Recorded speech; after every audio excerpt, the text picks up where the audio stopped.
कल जब पुणे की प्रॉपर्टी प्राइसेस बढ़ चुके होंगे तब आपके मन में सिर्फ एक रिग्रेट रहेगा कि काश हमने पहले इन्वेस्ट किया होता। That's why Raj and sons realty bringing you the Pune's biggest investment opportunity in your hometown, that's Kolhapur. Introducing Vanaha by Shapurji Palonji, a magnificent 1000-acre premium township designed around nature, luxury and future-ready living. Meet our investment experts in Kolhapur, explore event offers and discover why smart investors invest in Pune. This event is executed by Sky Events with Zairat as a media partner. Seats are limited. Register now.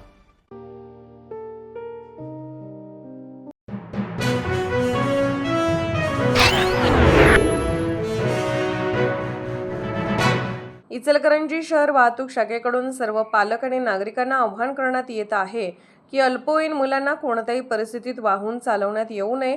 दिनांक 3 August 2026 रोजी यड्राव फाटा येथे अवघ्या 13 वर्ष 11 महिन्याच्या अल्पवयीन मुलांकडून tempo चालवताना आढळून आले. सदर वाहन जप्त करण्याची कारवाई सुरू करताना वाहन चालक राम बहादूर गेंडालाल निषाद राहणार उत्तर प्रदेश यांनी पोलिसांच्या सरकारी कामात अडथळा निर्माण केला.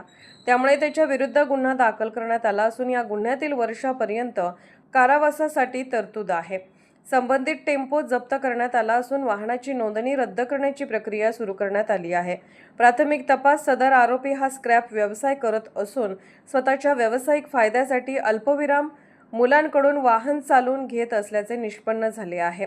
अल्पवयीन मुलाकडून वाहन चालवून घेतल्यामुळे गंभीर अपघात होण्याची शक्यता वाटते.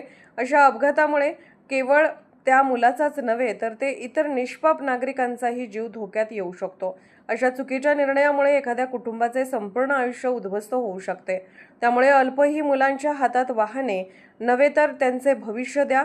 पालकांनी वाहन मालकांनी कोणत्याही परिस्थितीत तर्फे मुलांना वाहन चालण्यास देऊ नये, अन्यथा त्यांच्यावर कठोर कारवाई केली जाईल असे आवाहन इचलकरंजी शहर वाहतूक शाखेकडून करण्यात आलेले आहे.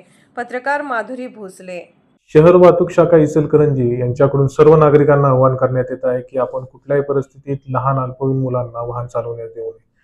दिनांक 3/8/2026 रोजी यड्रावपाटा या ठिकाणी एक अल्पवयीन 14 वर्षाचा मुलगा हा छोटा हत्ती टेम्पो चालवत असताना आढळून आला. त्याच्याकडे चौकशी केली असता त्याने सांगितले की ट्रक मालक राम बहादूर निषाद राहणार उत्तर प्रदेश सध्या राहतो रुई हा एक व्यापारी आहे. त्याने त्यास चालवण्यास दिला होता. त्या अनुषंगाने सदर जो वाहन मालक आहे त्या ठिकाणी आला. त्यांना त्या ठिकाणी कारवाई करत असल्याबाबत सांगितल्यानंतर त्याने कारवाईस विरोध केला.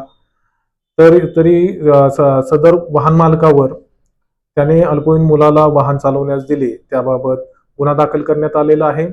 सदरचे वाहन जप्त करण्यात आलेले आहे. तसेच त्याचे आरसी रद्द करण्याची प्रोसेस पण चालू आहे. नागरिकांना आव्हान आहे की कायद्याप्रमाणे लहान मुलांना वाहन चालवण्यास देता येत नाही. जर असं वाहन चालवण्यास दिले तर त्या पालकांवर गुन्हा दाखल होतो. तसेच अल्पवयीन मुलास वयाच्या 25व्या वर्षापर्यंतही त्याला लायसन काढता येत नाही.